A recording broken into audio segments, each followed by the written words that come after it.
No problem. Kaiwa. Oh. Hello guys, good morning. Today it's Monday, 8:45 na ng umaga dito sa Dubai.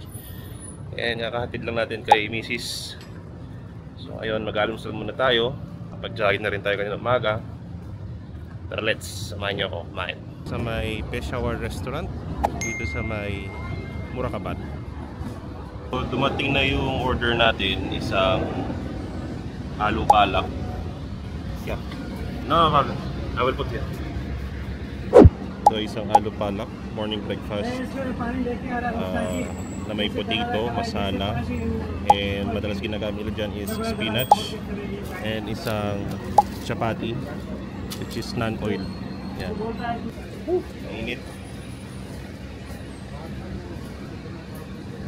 Normally ang pagkain ng mga Indian and Pakistan food, kukurot ka ng piece of bread, either roti, chapati, paratha, naan, tapos isasawsa mo siya sa parang dish. Minsan meron silang masala, chana, hari, and normally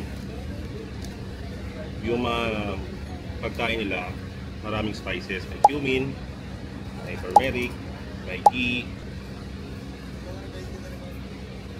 Normally ang mga ino-order ng mga Pilipino is mga paratha.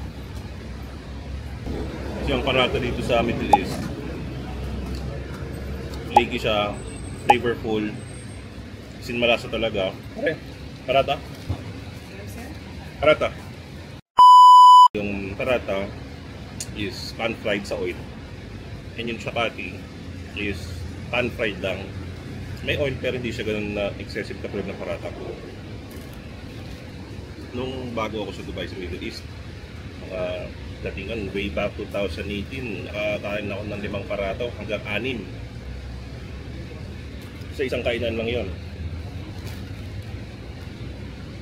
But over time, dahil nga isa o 2 piraso lang, busog ka na hanggang hapon or maghapon. No problem. Kaiwa. Oh, one pick. Thank you. Ito naman yung kanilang paratha. Ang maganda dito sa restaurant na to, hindi siya ganun ka-oily yung paratha nila compare sa ibang restaurant na pagbigay sa'yo, pag-abot sa'yo is nagmamantika. Kailangan mo pa siyang punasan ng tissue, tapos kuha ka ng mga paper para lang masip-sip yung mga oil nila. Typical dito sa Dubai, ang common na almusal ng mga Pilipino is laging pandesal.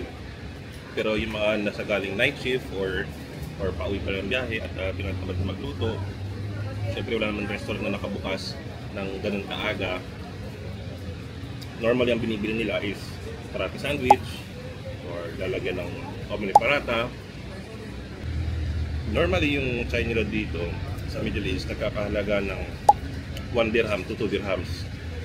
Depende yan sa location or sa type ng chai na in-order mo. Kasi may mga chai na nilalagyan ng saffron, ng cardamom, ng coffee, at minsan may mga masala spices pa.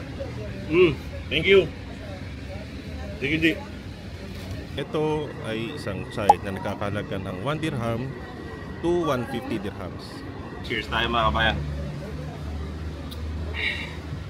Init. Masarap siya. May cardamom, yung tamis sakto lang, yung masala, yung spices sakto, malasa.